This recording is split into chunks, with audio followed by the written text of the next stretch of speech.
Parece, dicho así, una especie de encuentro de intendente. Pero en realidad, capaz que es una casualidad. Porque tanto Andrés como yo somos antes que nada frente amplistas. Estamos profundamente convencidos que la militancia, el estar, el abrazarnos con nuestros compañeros y compañeras en cada rincón del país, nos carga de energía y nos carga de afecto, que vaya si se precisa en momentos como este. Vengo de un departamento complejo, distinto, pero que tiene muchas cosas en común con Salto, aunque a veces no nos damos cuenta. Producimos alimentos para nuestros uruguayos, departamentos hortícolas, los dos. Tenemos nuestras atracciones para que la gente pueda disfrutar del tiempo libre en una costa como la nuestra, o en las maravillosas termas que ustedes saben tener. Y entendiendo el turismo también como un derecho para que nuestros compatriotas puedan disfrutar con su familia las bondades de nuestra tierra e incluso comer los alimentos que nuestra tierra, tanto la de Salto como la de Canelones, produce. Incluso tenemos una vocación descentralizadora con nuestro municipio, estamos convencidos de que es un acierto.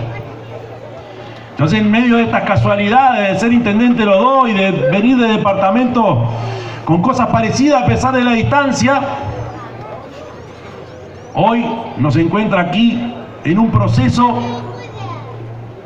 que implica ir construyendo de a poquito la esperanza. Está bravo, después del panorama que pintó Andrés, que es una fotografía de la realidad, parece bravo, o parece difícil por lo menos construir esa esperanza. Cuando me toca llevar a los gurises a la escuela, de verdad hacía años que yo no veía, y mis gurises nunca habían visto niños revolviendo los contenedores, no pasaba años atrás. Cuando acá por Salto te entrevistás con gente y te dice, ¿sabes qué? Por nuestra crisis, por nuestra desocupación, hay gente que con 40 años pierde el trabajo y no lo recupera nunca más. Está difícil construir una esperanza cuando te dan los datos del INE, del Instituto de Estadística, y te hablan de cómo ha crecido en este país la pobreza infantil, o cómo la desnutrición infantil es una realidad en el país que genera y produce mucha proteína. Sin embargo, cuando nos juntamos, cuando vamos a un comité, cuando vamos a un pueblo que de repente nunca pisamos, cuando nos encontramos con nuestra gente, la gente te saluda y esboza una sonrisa. Y atrás de esa sonrisa lo más probable es que haya mucho sufrimiento. Por favor, seamos conscientes de lo que pasa por esas almas, por esas mentes, de familias destruidas, por el hijo de repente descarriado, por la pasta base, o por la desocupación. Los compatriotas, nuestra gente, nos sonríen y esperan de nosotros que levantemos este país, y esperan de nosotros soluciones para las cosas más simples, que es una familia integrada, el alimento en la mesa, comer en familia y no tener que andar revolviendo tachos o tener que ir a una olla para ver cuánto nos toca y si tenemos algo. Esa señal, esa sonrisa detrás del sufrimiento, esa mezcla de sensaciones, esa mezcla de sentires, nos pone a nosotros en una encrucijada, nos pone a nosotros en una tarea gigante, pero maravillosa, que es crecer y crecer en afectos, que es crecer y crecer en conciencia, que es crecer y crecer en abrazos, para que este país sea un país mejor. No digo que volvamos a hacerlo de antes, pero que volvamos a recuperar aquellas esperanzas generadas a partir de políticas concretas, que por ejemplo hizo que multiplicáramos las escuelas de tiempo completo, que multiplicáramos los CAIF y que la pobreza se redujera como se redujo. Me consta, entiendo, sé las peripecias por las que está pasando este departamento de Salto, todo el litoral. Somos conscientes de lo que implica un 14% de desocupación, según las cifras oficiales. Somos conscientes de la forma que repercute la política monetaria de nuestros vecinos en nuestro territorio. Por eso no podemos fallarle. Por eso tenemos que construir una propuesta que en base al programa sea una propuesta creíble, sea una propuesta fácil de entender y que tenga la simpleza de una redistribución de la riqueza donde se imponga la justicia. Tenemos la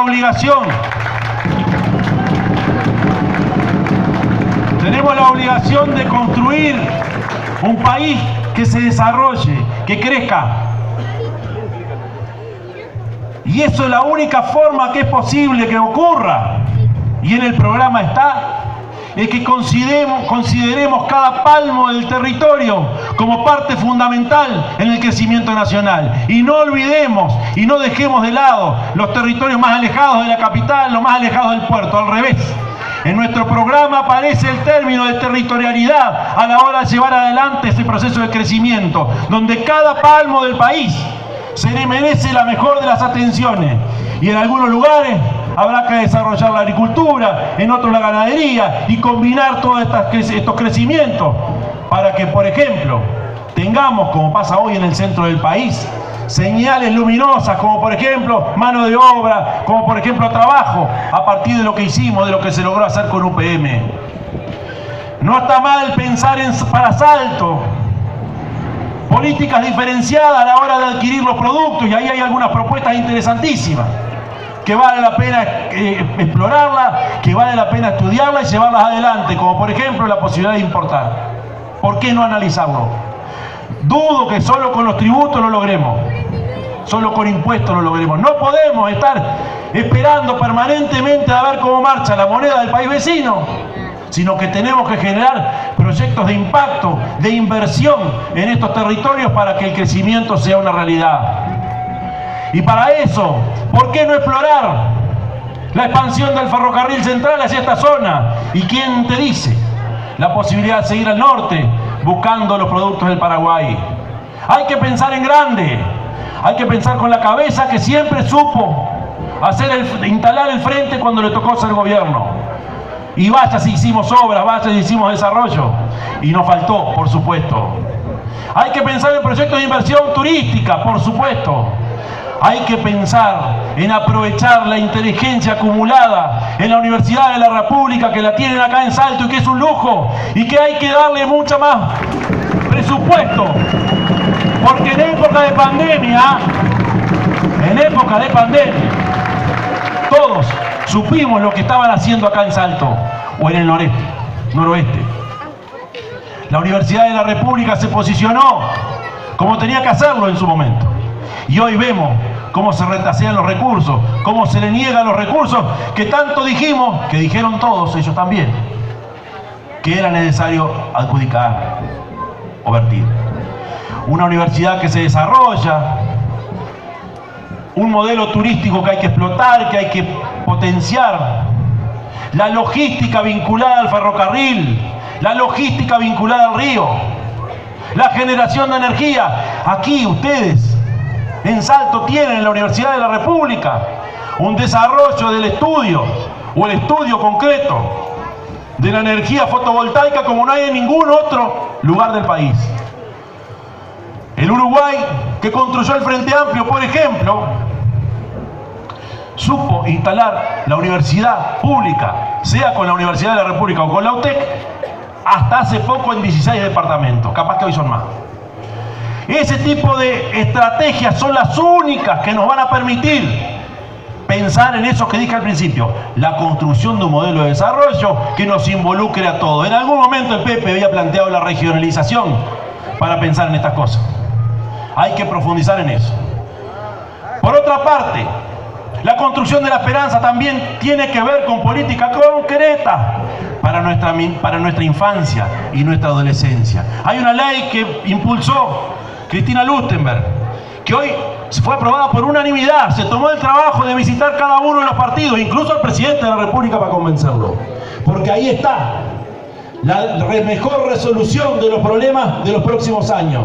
Es ahí donde tenemos que empezar a trabajar incluso los temas de seguridad. Porque estos gurises necesitan más contención, necesitan una expectativa, necesitan alguna esperanza. Porque este país se construyó articulando y equilibrando el crecimiento con la cohesión social, por llamarle de alguna forma. Eso que heredamos del viejo vallismo y que el Frente lo tomó, no podemos dejar que se nos saque, no podemos dejar que siga instalado en este país, porque la política que hoy llevan adelante las autoridades son las mismas que plantearon la década del 30, la década del 60, la década del 90. ¿Y por qué iban a ser distintos ahora? No nos sorprendamos. Tenemos que dar vuelta a esta pisada a partir de políticas concretas, como dijimos recién. Y capaz que no hay que pensar tanto en la gran reforma educativa. Capaz que lo que hay que pensar es, bueno, ¿cuántas escuelas más de tiempo completo precisamos para pararle del deterioro de nuestra adolescencia? Debemos también pensar en estrategias para que la seguridad no sea solo un tema de la policía. ¿Qué sentido tiene mejorar solo el Ministerio del Interior si después, cuando tenés alguna dificultad, andá a conseguir un abogado de oficio si sos pobre? Precisamos una justicia que sea bastante más justa y para eso hay que potenciarla.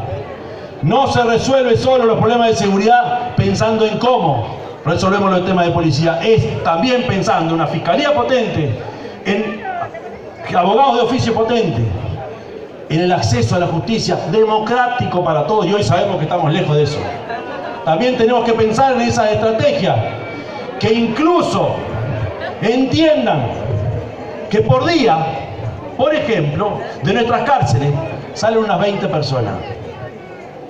Entonces, lo que tenemos que atender es esas personas que salen liberadas. En realidad, ¿fueron rehabilitadas? Qué lejos que estamos de eso. Y a veces oímos por ahí que se dice, venimos bárbaros porque ya llevamos 15.000 presos. Como si eso fuera una realidad congelada. Si son 20 personas que son liberadas por día, saquemos. También nos pasó que no pudimos llegar a donde queríamos. Por lo tanto, asumiendo esas responsabilidades, estamos en condiciones de dar otros pasos, bastante más. Y hay algunos, por ejemplo, que a veces nos olvidamos y que tiene que ver con la transparencia a la hora de gobernar.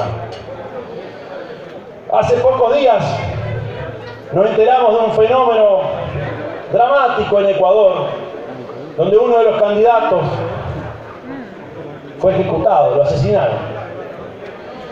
Y ahí tenía que ver con el vínculo con el narcotráfico y se decía que le habían dado plata y que le iban a dar a este y al otro, y nos enteramos que en algunos países de América Latina a los partidos políticos, cualquiera de ellos, por algún lado o por otro, les llega la plata del narcotráfico. Ni hablemos de lo que pasó con Marcet, ni hablemos de lo que pasa con Astesiano. Pero guarda, no estamos curados los uruguayos. Y la única forma de evitar que el sistema político, por lo menos el sistema político, se salve, o tenemos que ser contundentes a la hora de mostrar los números, de decir cómo se financian los partidos en este país.